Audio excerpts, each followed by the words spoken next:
Hello বন্ধুরা, কেমন আছো? আশা করি প্রত্যেকে অনেক অনেক ভালো আছো। আজকে যে বিষয়টার উপরে আমি কথা বলবো এবং বলতে চলেছি, যে ভিডিওটা আনতে চলেছি, সেটা হচ্ছে ওয়াটার কালারে ইমপ্রেশনকে কিভাবে কাজে লাগাবে। হ্যাঁ, ইমপ্রেশন। এই ইমপ্রেশনটা কি? তাহলে চলো ভিডিওটা শুরু করি।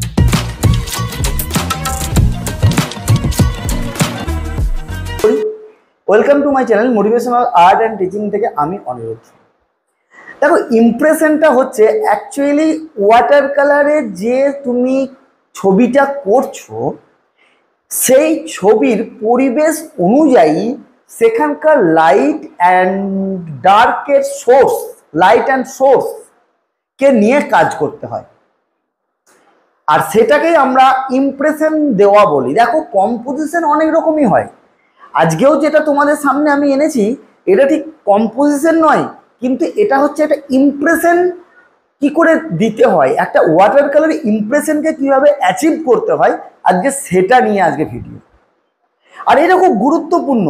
আজকে এটাও আমি একটা মেমোরি থেকে ওয়াটার কালার করব, এবং সেই ওয়াটার কালারটাকে কিভাবে ভিজে অবস্থাতেই চাপিয়ে চাপিয়ে আমি কাজটাকে করছি, সেটা হচ্ছে সব থেকে বড় দেখার। আজকের যে ইমপ্রেশনমূলক ভিডিওটা, এই ইমপ্রেশন জিনিসটা হচ্ছে তুমি কোনো লাইট অফ সোর্সকে বোঝাচ্ছ, এবং সেটা কোন সময়ে তোমাকে সেটা বোঝাতে হচ্ছে, এটাও একটা ইমপ্রেশনের মধ্যে পড়ছে। তাহলে চলো ভিডিওটা দেখো, এবং যদি ভালো লাগে তাহলে মোটিভেশনাল আর্ট অ্যান্ড টিচিং এর সঙ্গে থেকে একটা সাবস্ক্রাইব করে দিও, এবং তোমাদের মাঝখানে যাতে আরো ছড়িয়ে যেতে পারি তার জন্য একটু শেয়ার করে দিও। তো আজকে আমরা ইমপ্রেশন নিয়ে কথা বলবো। আমরা এটাকে দেখবো যে কিভাবে। প্রথমেই দেখো, আমি জল নিয়ে পুরো জায়গাটাকে ভিজিয়ে নিচ্ছি। আমি কোনো রকম ড্রয়িং কিন্তু করিনি, জাস্ট ওয়াটার কালারকে দেব এবং সেটাকে মিশ্রণ দেবো। দেখো, আমি এখানে গ্যাম্বক কিউ নিয়েছি, একটু রেড নিয়েছি, আর অরেঞ্জকে নিয়েছি। জাস্ট কালারটাকে আমি, যেটা ভিজে ছিল পাতাটা, সেই পাতাটার উপর কিন্তু স্প্রেড করছি।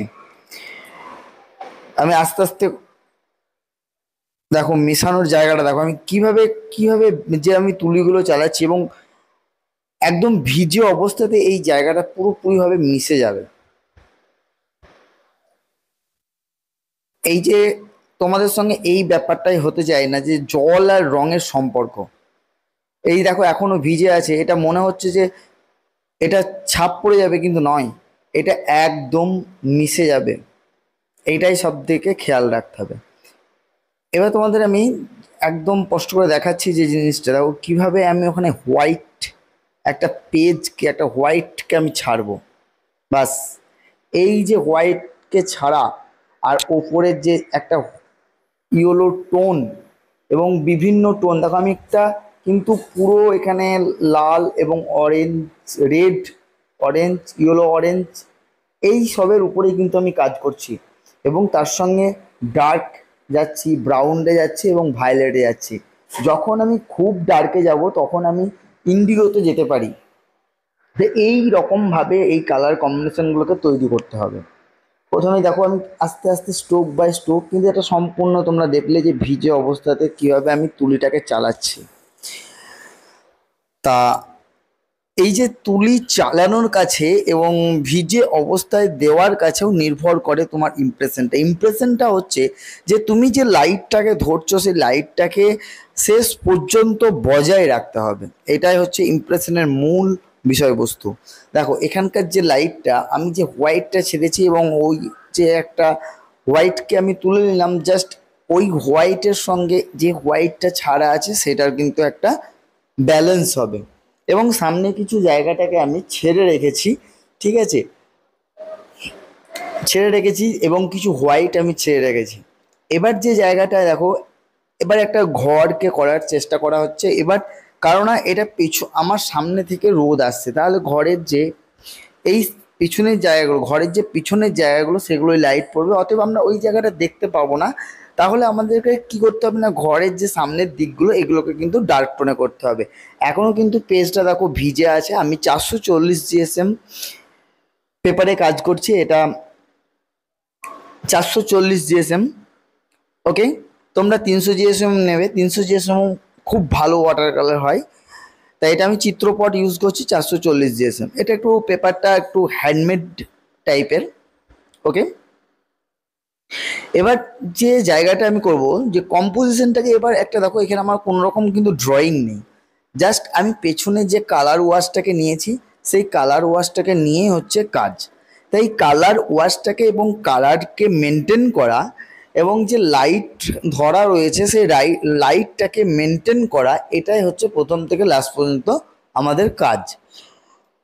আর এটাই হচ্ছে কিন্তু ইমপ্রেশনটাকে প্রথম থেকে লাস্ট পর্যন্ত কিন্তু ধরে রাখবে তোমার এই কালার এবং কালার টোন।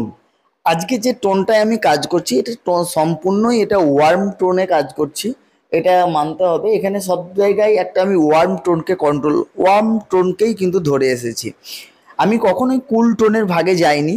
আর কুল টোনের ভাগে গেলেই সেটা ডার্ক টোনে গিয়েছি, যেখানে আমি নিগড়ি। তাহলে আমাদের এইভাবে বুঝতে হবে যে কোনটা আমার কুল কালার এবং কোনটা আমি ওয়ার্ম কালার। দেখো কুল কালারও খুব সুন্দর ইমপ্রেশনকে দেওয়া হয়। যখন আমরা শীতকালের ছবিকে আঁকি তখন আমরা কুল কালারের টোনগুলোকে আমরা বেশিরভাগটাই কিন্তু ইউজ করি, এবং তখন যে ইমপ্রেশনটা তৈরি হয় সেটা কিন্তু একটা কুল ইমপ্রেশন তৈরি হয়। আর এখানে যে ইমপ্রেশনটা তৈরি হচ্ছে এটা ওয়ার্ম কালারের টোনে ধরা, সম্পূর্ণটাই ওয়ার্ম কালার, এবং তার ফলে কি হচ্ছে একটা ওয়ার্ম টাইপের কিন্তু একটা ইমপ্রেশন ক্রিয়েট হচ্ছে। মানে আমরা কোন কালারে ধরছি এবং কোন টোনে ধরছি এটা সব থেকে একটা বড় দিক, যে ইমপ্রেশন আমি কিভাবে বোঝাবো এবং কিভাবে তুলে ধরবো, এটা সব থেকে বড় দিক হচ্ছে যে আমি কোন টোনে ধরছি এবং লাস্ট পর্যন্ত কোন টোনকে মেনটেন করে যাচ্ছি। আরও একটা তোমাদের তার সঙ্গে সঙ্গে মাথায় রাখতে হবে যে লাইট। দেখো লাইটটা হচ্ছে সব থেকে ওয়াটার কালারের মানে গুরুত্বপূর্ণ একটা পার্ট বললেই বলা চলে, কারণ তুমি লাইটটাকে কোন টোনে ধরছো এবং সেই লাইটকে শেষ পর্যন্ত কোন টোনে রাখছো তারও উপর নির্ভর করছে ইমপ্রেশন। দেখো ইমপ্রেশন সব ছবির মধ্যেই আছে, ইমপ্রেশন সব ল্যান্ডস্কেপের মধ্যেই আছে, কিন্তু সেই ইমপ্রেশনটাকে খুঁজে বার করে নিতে হয়। ইমপ্রেশন কথাটা বলার এতবার আমি ইমপ্রেশন কথাটা বলছি কেন, এই ইমপ্রেশন কথাটার অর্থই একরকম আমরা বুঝিয়ে থাকি যে লাইটকে যে লাইটটা পরিবেশের উপর পড়েছে সেই পরিবেশটাকে ফিল করানো, দ্যাট দ্য ইমপ্রেশন। তা ইমপ্রেশন আমি কোন আমার পরিবেশের উপর কোন লাইটটা পড়েছে এবং সেই লাইটটাকে যদি আমি ফিল করাতে পারি তাহলে সেটাই আমার কাছে ইমপ্রেশন। তো এখানে আমার আরও একটা জিনিসকে দেখলাম যে লাইট অ্যান্ড ডার্কের পাশাপাশিও আমাদেরকে যদি ইমপ্রেশনকে যদি ফলো করতে হয়, ইমপ্রেশনে যদি উন্নতি করতে হয়, তাহলে কিন্তু আমাদেরকে কালার টোনের উপর কিন্তু চর্চা করতে হবে। আমরা কুল টোনে ধরবো না ওয়ার্ম টোনে ধরবো, ওয়ার্ম টোনে ধরে কুল টোনে শেষ করব না কুল টোনে ধরে ওয়ার্ম টোনে শেষ করব। কুল টোনে ধরলে কীরকম অ্যাটমসফিয়ার হয়, কীরকম ইমপ্রেশন হয়, আর ওয়ার্ম টোনে ধরলে কিভাবে কীরকম ইমপ্রেশন হয়। তা তোমরা যদি কমেন্ট বক্সে কমেন্ট করো যে কুল টোনে একটা কিভাবে ইমপ্রেশনকে ধরতে হয় সেরকম ভিডিও যদি চাও, তাহলে কমেন্ট বক্সে লিখবে এই ভিডিওটা কেমন লাগলো এবং আদৌ তোমরা কুল টোনের ইমপ্রেশনের ভিডিও চাও কি না। দেখো এবার আস্তে আস্তে আমি জাস্ট কিন্তু ডার্কের দিকে চলে যাব, কারণ ডার্কটা না দিলে লাইটটা খেলবে না, কারণ লাইটের অপোজিটেই আমাকে ডার্কটাকে ইউজ করতে হয়, এটা আমরা সবাই জানি, প্রত্যেকেই জানি। এইটাই অনেক বিগিনার্সরা কিন্তু অনেক সময় করতে পারে না, যার ফলে তাদের কি হয়, ছবিগুলো একটা ম্যাট ফিনিশ দেয়, যেটা যেটা শুকনো শুকনো মনে হয়, যেখানে ছবির মধ্যে একটা উজ্জ্বলতা থাকে না। এগুলো হচ্ছে তার কারণ, যে ঠিকঠাক মতো এবং ঠিক মতো লাইটের অপোজিটে ডার্ককে ইউজ করা হয় না, এবং যে লাইটটাকে ধরে রাখছি, যে লাইটে আমি কাজটাকে ধরছি, সেই লাইটটা কোনো জায়গাতে হলেও গিয়ে লাস্টে মিসিং হচ্ছে তোমাদের, তার জন্য এই ভুলগুলো কিন্তু হয়ে থাকে। আমাকে অনেকে কমেন্ট বক্সে কমেন্ট করে যে আমি এতদিন ধরে ওয়াটার কালার করছি কিন্তু তবুও ওয়াটার কালারের মধ্যে সফটনেসকে আনতে পারছি না। এই সফটনেসকে আনতে না পারার কারণ হচ্ছে দুই, এক হচ্ছে লাইটকে তোমরা বুঝতে পারো না সেটা ওয়ার্ম লাইটে আছে না কোন লাইটে আছে। আর আর 2 নম্বর হচ্ছে যে তোমরা ইমপ্রেশনকে দিতে পারো না। দেখো একটা লাইট একটা পরিবেশের উপরে পড়ছে এবং সেই পরিবেশটার যে অ্যাটমসফিয়ারটা তৈরি হচ্ছে সেই অ্যাটমসফিয়ারটাকে বোঝানো কিন্তু একটা দরকার, একটা গুরুত্বপূর্ণ পার্ট ওয়াটার কালারে, এবং সেটাকেও আমরা ইমপ্রেশন দেওয়া বলছি।